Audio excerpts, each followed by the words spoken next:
Okay. तो अब जो इसकी मैकेनिज्म ऑफ एंजाइमेटिक एक्शन है, जैसा कि आपने देखा, या एक्टिवेशन एनर्जी कम करके एंजाइम जो है किसी भी रिएक्शन की तीव्रता को या उसकी गति को बढ़ा देता है।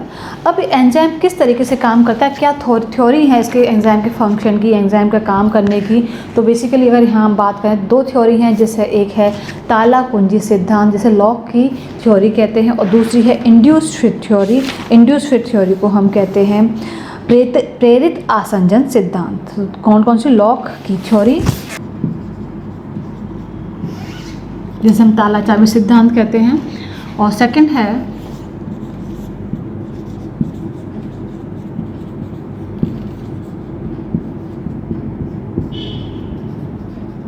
इंड्यूस्ड फिट थ्योरी, जिसे हम हिंदी में कहते हैं प्रेरित आसंजन सिद्धांत। बेसिकली हम लॉक की थ्योरी के बारे में पहले डिस्कस करते हैं।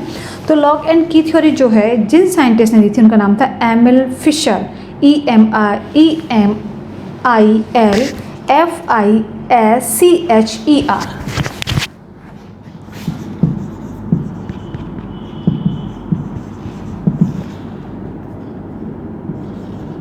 Fisher, FISCHER।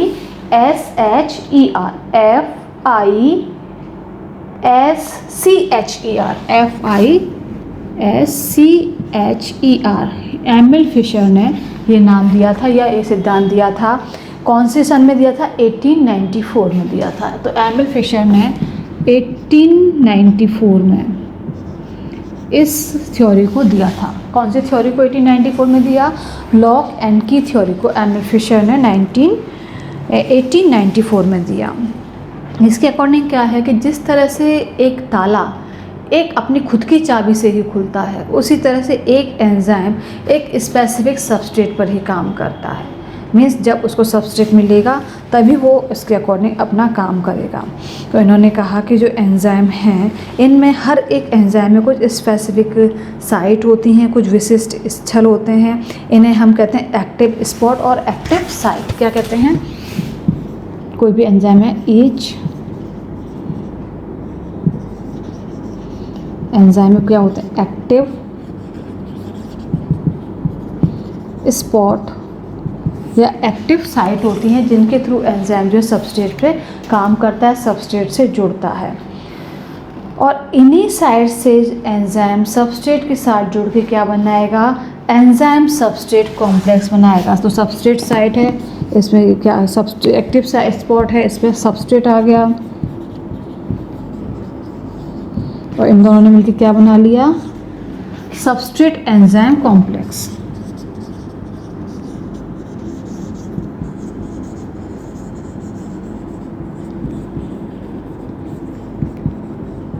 यानी पहले जो एंजाइम के ऊपर जो सब एक्टिवेटेड साइट है, जैसे कि की है, उसे आप उल्टा सीधा ताले में नहीं डाल सकते हैं। एक स्पेसिफिक जगह से जब ताले में आप डालेंगे, इंसर्ट करेंगे, देन आफ्टर उसकी जो लॉक है वो खुल सकता है। तो यहाँ भी हर एक एंजाइम का एक अपना स्पेसिफिक एक्टिव साइट होता है। उसी साइट से जो ये लॉक के साथ एंजाइम के साथ कंबाइन होता है, और कंबाइन होकर सबस्ट्रेट एंजाइम कॉम्प्लेक्स बनाता है। इस कॉम्प्लेक्स के बनने में जो एनर्जी रिक्वायर्ड होती है उसे एक्टिवेशन एनर्जी कहते हैं। बेसिकली अगर मैं एंजाइम के स्ट्रक्चर की बात करूं, दिस इज एंजाइम,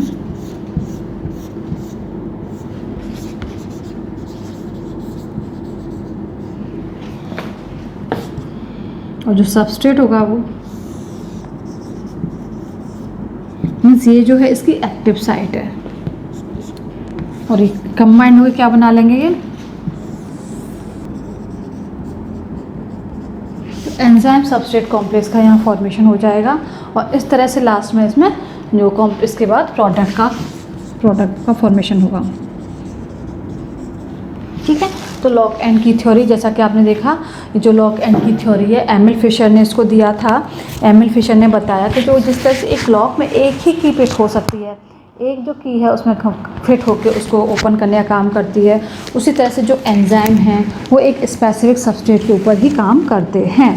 और इन्होंने बताया कि हर एक एंजाइम में कुछ एक एक्टिव साइट होती है, एक एक्टिव स्पॉट होता है। उसी एक्टिव साइट और एक्टिव स्पॉट से जो एंजाइम है सबस्ट्रेट के साथ जुड़ के एंजाइम सबस्ट्रेट कॉम्प्लेक्स बनाता है।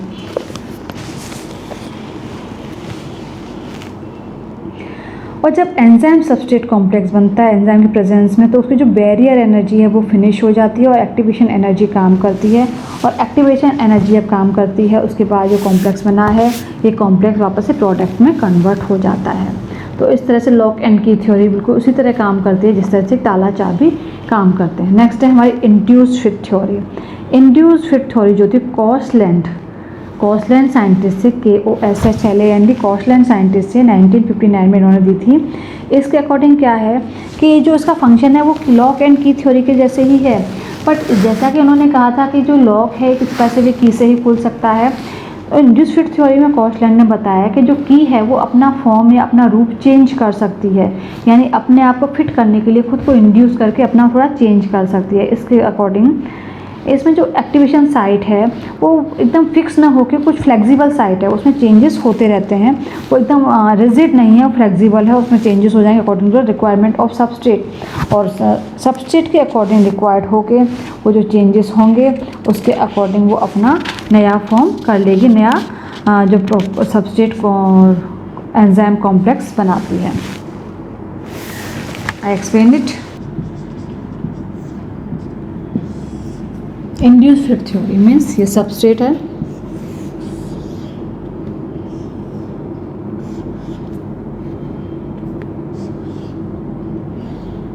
This is substrate, okay.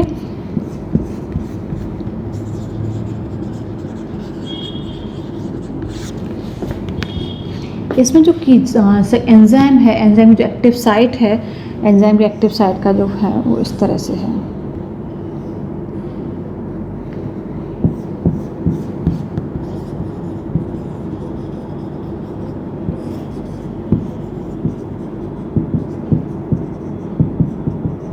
तो जो एक्टिव साइट आप यहाँ देख रहे हैं कि इसका जो है ये ट्रायंगल फॉर्म में है और ये सेमी सर्कुलर फॉर्म में है। तो यहाँ एक्टिव साइट जो थोड़ी फ्लेक्सिबल होती है ये अपने आप को कन्वर्ट कर लेगी according to the substrate,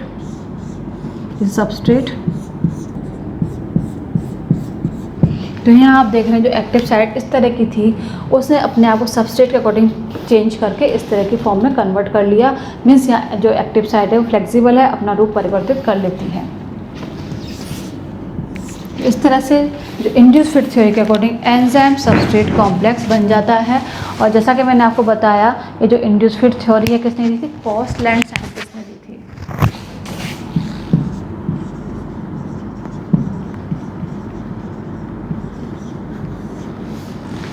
okay, तो अब आप इजीली कंपेयर कर सकते हैं लॉक एंड की थ्योरी में और इंड्यूस्ड फिट थ्योरी में। लॉक एंड की थ्योरी में क्या होता है कि एक्टिव साइट स्पेसिफिक होती है, रिजिड होती है, वो सबस्ट्रेट के अकॉर्डिंग अपने आप को चेंज नहीं करती है और उसमें जो सबस्ट्रेट होगा उसी के अकॉर्डिंग उसमें वो कंबाइन होगी और उससे रिएक्शन करके वही एंजाइम सबस्ट्रेट कॉम्प्लेक्स बनाएगी।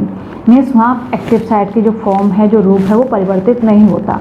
बट अकॉर्डिंग टू कॉसलैंड जो एक्टिव साइट है वो अपने आप को थोड़ा चेंज कर सकती है according to the requirement of substrate, उसमें फ्लेक्सिबिलिटी होती है, वो अपने आप को थोड़ा चेंज कर सकती है। नेक्स्ट हम आइसोएंजाइम के बारे में सबसे पहले मार्कर एंड मॉलर ने 1959 में बताया था। आइसोएंजाइम शब्द है, जो टर्म है, इसे मार्कर एंड मोलर MOLLER ने इनके बारे में बताया था। इन्होंने बताया था कि जो बायोलॉजी जो लिविंग है इनमें केवल एक स्पेसिफिक एंजाइम ही इसको स्टिमुलेट करता है। मीन्स एक जो फर्मेंटेशन है उसको सबस्ट्रेट ही उसको प्रोडक्ट में चेंज करता है। बट जो रिसेंट टेक्निक है और रिसेंट टेक्निक के अकॉर्डिंग क्या कहा था कि अ ग्रुप ऑफ एंजाइम, मतलब एंजाइमों का एक ऐसा समूह एक सबस्ट्रेट पे काम कर सकता है। मतलब ऐसे एंजाइम का ग्रुप, ऐसा एंजाइम जो समान काम करते हैं, इक्वल वर्क करते हैं, एक ही सबस्ट्रेट को कन्वर्ट कर सकते हैं, एक ही प्रोडक्ट में कन्वर्ट कर सकते हैं, ऐसे एंजाइम को आइसोएंजाइम कहते हैं। Means isoenzyme is a group of enzyme which are similar, जो कि अभिक्रिया की दृष्टि से समान होते हैं, ऐसे एंजाइम्स को आइसोएंजाइम कहा जाता है।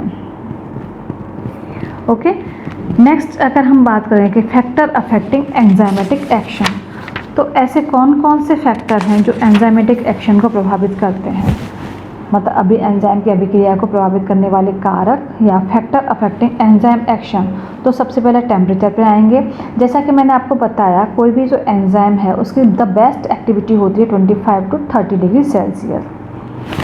कुछ एंजाइम ऐसे हैं जो 0 डिग्री सेल्सियस पर उनकी एक्टिविटी बिल्कुल ख़त्म हो जाती है और टेम्परेचर बढ़ने से उनकी एक्टिविटी बढ़ जाती है। तो जो टेम्परेचर है वो एंजाइम की एक्टिविटी को प्रभावित करता है, उसको इफ़ेक्ट करता है। ओके, इसके अलावा जो एंजाइम है, अगर स्पेसिफिक प्रॉपर टेम्परेचर है, अकॉर्डिंग टू फेवरेबल टेम्परेचर है, तो रेट ऑफ रिएक्शन फास्ट रहेगी, यानी स्पीडली जो सबस्ट्रेट है वो प्रोडक्ट में कन्वर्ट हो जाएगा। लेकिन हाई टेम्परेचर है या बहुत लो टेम्परेचर है तो एंजाइम डिफॉर्मेट हो जाएंगे या वो उनकी जो एक्टिविटी है वो फिनिश हो जाएंगे। नेक्स्ट है सबस्ट्रेट कंसंट्रेशन। कोई भी अभिक्रिया हो रही है, वहाँ एंजाइम तो काफ़ी मात्रा में है लेकिन सबस्ट्रेट उतने है ही नहीं जितने होने चाहिए थे, और मान लो कि उस एंजाइम का टर्नओवर नंबर ज़्यादा है, वो 1 मिनट के अंदर सबस्ट्रेट के बहुत सारे मॉलिक्यूल को प्रोडक्ट में कन्वर्ट कर देता है। तो ऐसे केस में क्या होगा, जो एंजाइम काम कर रहा है उसे काम करने के लिए वहाँ सबस्ट्रेट ही नहीं मिल पाएगा। तो सबस्ट्रेट का जो प्रेजेंट है, सबस्ट्रेट है, उसकी मात्रा जो है इसके एंजाइमेटिक रिएक्शन को या एंजाइमेटिक जो एक्टिविटी है इसको बहुत ज़्यादा इफेक्ट करती है। मतलब प्रॉपर रिएक्शन चलती रहे या प्रॉपर टाइमली प्रोडक्ट में कन्वर्जन हो जाए सबस्ट्रेट, इसके लिए सबस्ट्रेट का वहाँ प्रेजेंट होना, बहुत प्रॉपर अमाउंट में प्रेजेंट होना बहुत ज़रूरी है। मीन्स और ये वाली बात भी है कि सबस्ट्रेट की मिनिमम जो क्वांटिटी है वो किसी रिएक्शन को स्टार्ट करने के लिए रेस्पॉन्सिबल है। अगर मिनिमम क्वांटिटी से कम सबस्ट्रेट होंगे तो रिएक्शन स्टार्ट नहीं होगी। और जब इसकी जो सबस्ट्रेट की अमाउंट है वो सैचुरेशन पॉइंट पर पहुंच जाती है तो उसे हम स्वैम्पिंग पॉइंट कहते हैं, SWAMPMI। मीन्स जब जो एंजाइम है इसकी जो कंसनट्रेशन है उसकी एकदम सैचुरेशन में पहुंच जाती है तो उसे हम स्वैम्पिंग पॉइंट कहते हैं। Next, enzyme concentration. Enzyme concentration also responsible for the rate of reaction. अगर सबस्ट्रेट है, टेम्परेचर फेवरेबल है, pH फेवरेबल है, बट वहाँ एंजाइम की स्कैर्सिटी है, एंजाइम कम है, तो क्या रिएक्शन हो पाएगी? नहीं हो पाएगी। That's why quantity of enzyme also responsible for the rate of reaction, यानी जो एंजाइम की कंसंट्रेशन है वो एंजाइम की अभिक्रिया को प्रभावित करती है। नेक्स्ट, हाइड्रोजन आयन कंसंट्रेशन, जिसे हम pH कहते हैं। जैसा कि मैंने आपको बताया कि हर एक एंजाइम एक स्पेसिफिक रेंज ऑफ pH में ही काम करता है। जिस एंजाइम को जो रेट ऑफ pH चाहिए, अगर वो रेंज नहीं है तो एंजाइम की एक्टिविटी कम हो जाएगी। Next, duration. मीन्स एंजाइम और सबस्ट्रेट के बीच में जो रिएक्शन होनी है, जो एंजाइम की एक्टिविटी का ड्यूरेशन है वो स्पेसिफिक होना चाहिए। एंजाइम को कितना टाइम लग रहा है सबस्ट्रेट एंजाइम कॉम्प्लेक्स बनाने में, कितना टाइम लगा उसे प्रोडक्ट में कन्वर्ट होने में, अगर उतना टाइम उस रिएक्शन को नहीं मिल पाएगा तो वो अपना प्रोडक्ट फॉर्म नहीं कर पाएगा। नेक्स्ट है concentration of and product. Means अंतिम उत्पाद की सांद्रता। अगर कोई रिएक्शन हो रही है, सबस्ट्रेट एंजाइम से मिलकर सबस्ट्रेट एंजाइम कॉम्प्लेक्स बना रहा है, देन प्रोडक्ट बन रहे हैं और प्रोडक्ट बहुत ज़्यादा मात्रा में बनते जा रहे हैं, तो प्रोडक्ट की जो बहुत ज़्यादा मात्रा है, एक स्टेज तो वो आती है जब सबस्ट्रेट और प्रोडक्ट इक्वल अमाउंट में हो जाते हैं, इक्वल क्वांटिटी में हो जाते हैं, तो ऐसी स्टेज को हम कहते हैं इक्विलिब्रियम स्टेज या सामान्य इक्विलिब्रियम स्टेज उसे हम कहते हैं। लेकिन अगर प्रोडक्ट बहुत ज़्यादा बनने लगते हैं तो किसी भी रिएक्शन पे ये फीडबैक इफेक्ट डालते हैं और सब रिएक्शन के होने की जो रेट है उसे कम कर देते हैं। नेक्स्ट है एक्टिवेटर। जैसा कि आपने कुछ देखा, मैंने आपको क्रैब्स साइकिल में ग्लाइकोलाइसिस में बताया था, कहीं Mn+ आयन रिक्वायर्ड थे, कहीं Mg+ आयन रिक्वायर्ड थे। तो ये जो आयन रिक्वायर्ड हैं ये किसका काम करते हैं? एक्टिवेटर का काम करते हैं। मीन्स एक्टिवेटर अगर वहाँ नहीं होंगे तो वो एंजाइम वहाँ उस रिएक्शन को होने से रोक देगा। तो आपने देखा कि जो एंजाइम की एक्टिविटी है वो एंजाइम कंसंट्रेशन से, pH से, कंसंट्रेशन प्रोडक्ट से और एक्टिवेटर की मात्रा से भी प्रभावित होती है। अगर आगे हम इसी को फॉलो करते हुए देखें तो एंजाइम की रिएक्शंस जो हो रही हैं वहाँ कुछ इनहिबिटर भी होते हैं, कुछ निरोधक भी होते हैं। Inhibition of enzyme activity.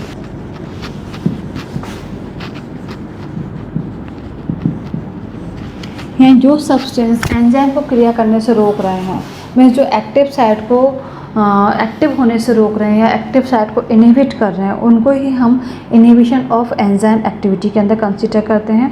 Basically जो ये इनहिबिटर हैं दो तरह के होते हैं, कॉम्पिटिटिव इनहिबिटर और नॉन कॉम्पिटिटिव इनहिबिटर। तो इनहिबिटर या निरोधक क्या है? जो एंजाइम को अभिक्रिया करने से या रिएक्शन करने से रोक रहे हैं। ये divided into two type. Basically हम बात करते हैं कॉम्पिटिटिव इनहिबिटर की। तो कॉम्पिटिटिव इनहिबिटर में क्या होता है कि जो इनहिबिटर होते हैं उनकी जो स्ट्रक्चर है, मॉर्फोलॉजी है, संरचना है, वो एंजाइम के अकॉर्डिंग, एंजाइम के जैसी ही होती है। Means competitive inhibitor resemble with the enzyme. तो सबस्ट्रेट्स पे जाके जब एंजाइम जुड़ें उससे पहले क्या जुड़ जाते हैं? ये इनहिबिटर वहाँ जाके पहुँच जाते हैं और उस सबस्ट्रेट को ऊपर एंजाइम को एक्टिविटी या एंजाइम के रिएक्शंस को रोक लेते हैं। तो बेसिकली जो कॉम्पिटिटिव इनहिबिटर हैं, जब किसी जो मीडिया है जहाँ सबस्ट्रेट उसके सबस्ट्रेट एनालॉगस होते हैं ये, तो ये एंजाइम के एक्टिव साइट को सबस्ट्रेट से जुड़ने से पहले खुद उस साइड से जुड़ जाते हैं और उसको स्टॉप कर लेते हैं। नेक्स्ट है non competitive inhibitors. Non competitive inhibitors क्या होते हैं? ये इसके अकॉर्डिंग टू जो एक सेकेंड, ये जो कॉम्पिटिटिव इनहिबिटर है दो तरह के हो सकते हैं। एक तो ये एंजाइम के अकॉर्डिंग हो, दूसरा जो सबस्ट्रेट है उसके अकॉर्डिंग हो। यानी एंजाइम कंफ्यूज हो जाए कि कहाँ उसे जुड़ना है, कौन से सबस्ट्रेट पे जुड़ना है। यानी एग्जैक्ट जो रियल सबस्ट्रेट पे पहुंचने की बजाय वो किस पे पहुंच जाए? इनहिबिटर से जुड़ जाए। तो जहाँ उनको पहुंचना चाहिए तो वहाँ तो पहुँचे नहीं और दूसरी जगह वो डाइवर्ट हो गए, क्योंकि दोनों का जो फॉर्म थी एक जैसी थी। नॉन कॉम्पिटिटिव इनहिबिटर में क्या होता है कि मॉर्फोलॉजिकली ये इनहिबिटर एक जैसे नहीं होते, इनका सबस्ट्रेट से एंजाइम की मॉर्फोलॉजी कोई लेना देना नहीं होती कि सबस्ट्रेट कैसा है, बट इनका जो इफेक्ट है वो कैसा पॉइजनस इफेक्ट होता है। फॉर एग्जांपल अगर कोई सबस्ट्रेट है जैसे साइनाइड कंपाउंड है, तो साइनाइड कंपाउंड किसी एक्टिविटी को होने से रोकेंगे और ये एंजाइम को डिस्ट्रॉय करेंगे, और एंजाइम को डिस्ट्रॉय करने के बाद क्या करेंगे? इसको आगे की एक्टिविटी को ये स्टॉप कर देंगे। दैट्स वाई जो एंजाइमेटिक एक्टिविटी है बहुत सारे इनहिबिटर से इफेक्ट होती है। फीडबैक इनहिबिशन क्या होता है? Last feedback inhibition